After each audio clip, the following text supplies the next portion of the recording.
Good morning, class. I'm your teacher in Math 8, Ma'am Annabelle. At the end of this lesson, we will be able to, number 1, illustrate triangle congruence. Number 2, identify congruent corresponding parts of two triangles. Last class, we have talked about congruence. Around us, we inevitably see some things, people, places, and others surround us are the same. Mathematically speaking, congruence is concerned in shape and size of figure, like side AB is congruent to side XY. For today class, we talk about triangle congruence. Before we proceed to our discussion, this is your time to get your ballpen and paper and answer this activity. Complete the triangle congruence. Take a look at this figure and get your answer. I will give you 1 minute to answer the activity. The timer is start now.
Time's up. Now, let us check your answer if it is correct. Let's start in congruent angle. Angle A is congruent to angle E. Angle F is congruent to angle C. Angle E is congruent to angle A. Let's proceed to congruent side. Side AB is congruent to side ED. Side BC is congruent to side DF. Side AC is congruent to side EF. Triangle ABC is congruent to triangle EDF. I know all of you got the correct answer. Good job, class! Now, class, how did you find your activity? Compare the measure of the side and the measure of the angles from the two triangles. What are congruent triangles. How many pairs of corresponding parts are congruent if two triangles are congruent? In what ways are congruent triangle used in our daily life?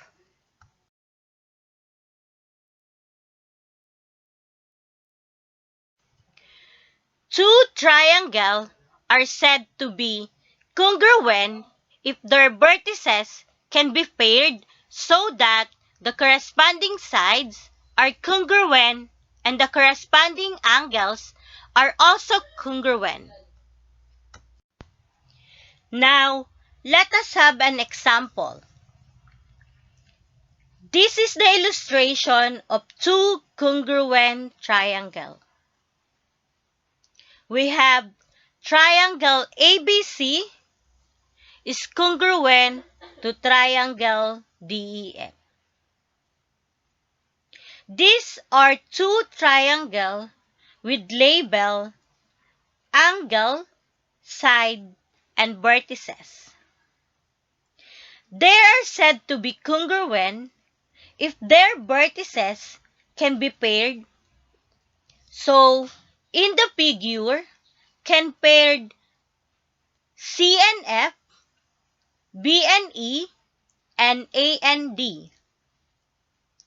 Again, we start by pairing the vertices C and F, B and E, and A and D. After that, we can now proceed to the next part, naming the 6 pair of corresponding parts of the two triangles. Can you name the 6 pairs of congruent corresponding parts of the two triangles? Again, in the figure, we have triangle ABC, and it is said that it is congruent to triangle DEF.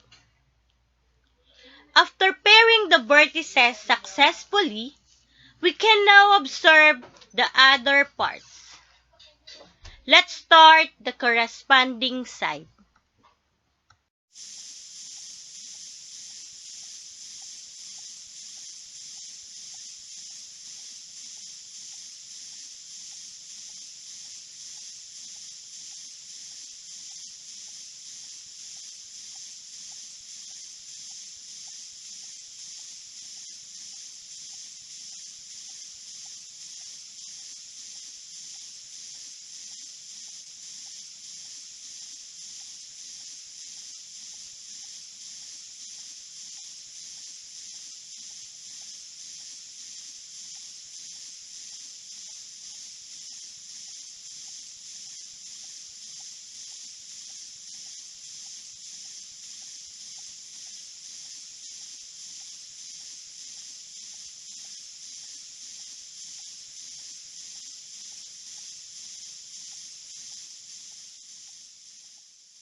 Now, let's get the corresponding side one by one. Side AB is congruent to side DE. Side BC is congruent to side EF. Side AC is congruent to side DF. Are we the same answer? Well, very good. Now, let's observe the corresponding angles.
Is this your answer also? Angle A is congruent to angle D. Angle B is congruent to angle E. Angle C is congruent to angle F. Great job! Your answer is correct again. Because of that, can you give yourself a big clap? Excellent class!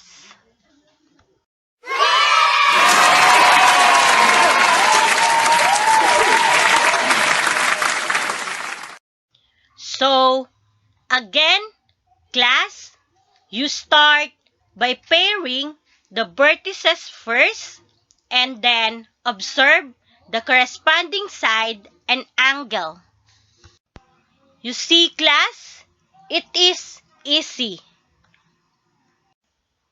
Now, it is your turn to answer this activity. Don't worry, class. I will give you 1 minute to observe the figure. Show that the two triangles are congruent by placing tick marks into their angles and side. Write the congruent angles and congruent side below. Class, are you ready now? Look at this figure. And in placing tick marks, it's up to you who will be the first mark, second mark, and third mark in angles and side. Now, let's start with the side. You may answer now.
Time's up.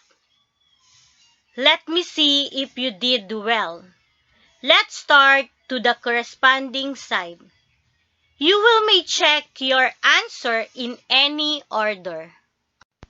Side KA is congruent to side LT.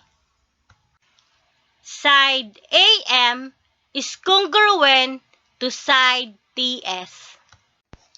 Side KM is congruent to side LS. Let's continue. This time, the corresponding angles. Timer is start now.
Time's up, class. The bomb is over-exploded. I know there is nothing 1 minute you get the correct answer. Now, let's check your answer. Angle K is congruent to angle L. Angle A is congruent to angle T. Angle M is congruent to angle S. Did everyone get the correct answer? Great job! Now, class, try this. Draw a congruent triangle by putting names and identical markings on the corresponding the congruent angles and congruent side given below. This is the given. The following are the congruent angles. Angle M is congruent to angle K. Angle T is congruent to angle L. Angle B is congruent to angle X. And this is the following congruent side. Side MB is congruent to side KX. Side MT is congruent to side KL. Side BT is congruent to side XL. I want to end this class by saying this. Trust is congruent between what you say and what you do. Goodbye, class. Again, I am your teacher in Math 8, Ma'am Annabelle.